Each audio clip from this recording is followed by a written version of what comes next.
Hi, it's Carol from Allergy Free Living, and today we have braised beef ragu over polenta. Boy, that looks good, doesn't it?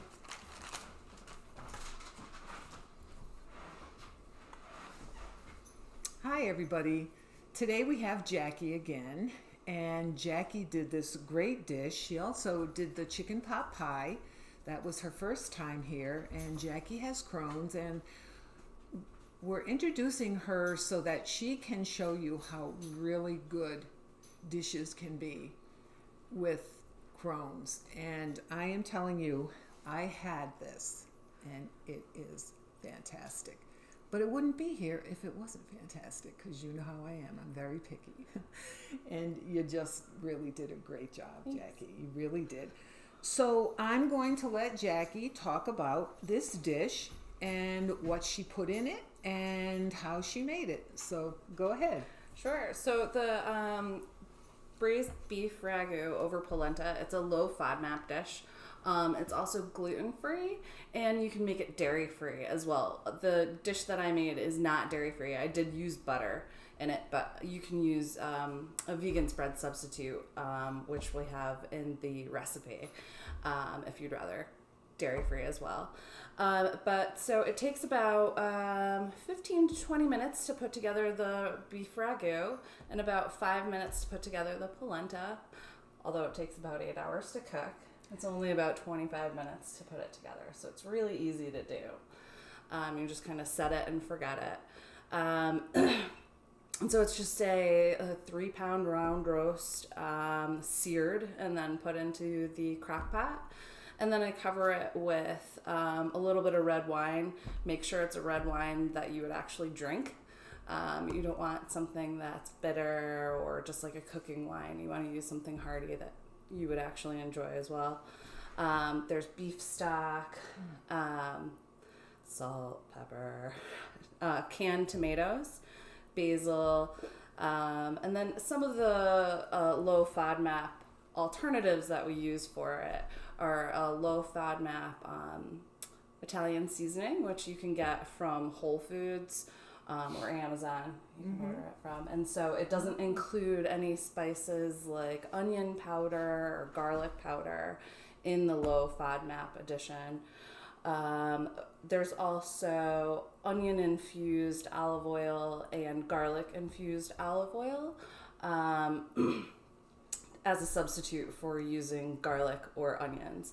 In this dish, because I have reintroduced garlic and onions, I just use regular olive oil and whole onion and whole garlic cloves in the crock pot so that you can take them out. So I'm not actually eating them, but I can get the flavor from it now, which is yeah, because it's been a long time. It's been 2 years since I've been able to eat that. So the flavor is fantastic. It really is. And the polenta, which is not something I've had, I mean, once or twice, but I didn't have it like this. So we put the recipe on the video and make it exactly how she has it here. Because maybe someone will say, oh, I've made polenta, and maybe you have.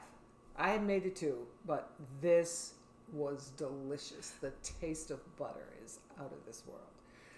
So, yeah, so definitely for this version, I did use the butter. But again, you can use vegan spread, which is just as tasty. You might need to use a little bit more salt, a little bit more flavoring for it.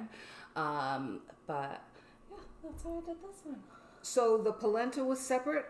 Yep, so I cooked them separate. Okay, and the crock pot took 8 hours. It took 8 hours, and then as soon as everything was done in the crock pot, I started the polenta. It takes about 3 to 5 minutes to cook it over the stovetop from scratch. It's just cornmeal, water, salt, and butter. That's it. Okay. And you just stir, stir, stir, stir. Well, it's great for people who are working and don't have a lot of time, because the time that it takes to make something this good is hours, and that's in your crock pot. So Jackie's going to have some other recipes that we're going to put on videos as well, but this is going to be the first because Jackie's food is fantastic, so I'm keeping her. She's going to be coming on, and tell all your friends that have Crohn's disease that they really need to look and watch these videos, because we're going to be having more. And, you know, we're going to have Jackie talking a little bit later on about maybe some of the things that will be helpful from her knowledge. So, was there anything else, or? That's it, really. It's a really simple dish. Like you said, it's easy. You know, it's easy to make. I put it together this morning before I started work. It took me 20 minutes. So. All right. Well, there you go. Everybody, definitely make this and let me know on your comments. And if you have a recipe that you really love and you want maybe Jackie to look at it, and between the two of us, maybe we can make something that you really want to be just as good as this. So do that in the comments and I'll get back to you. Thanks a lot. Take care. Bye.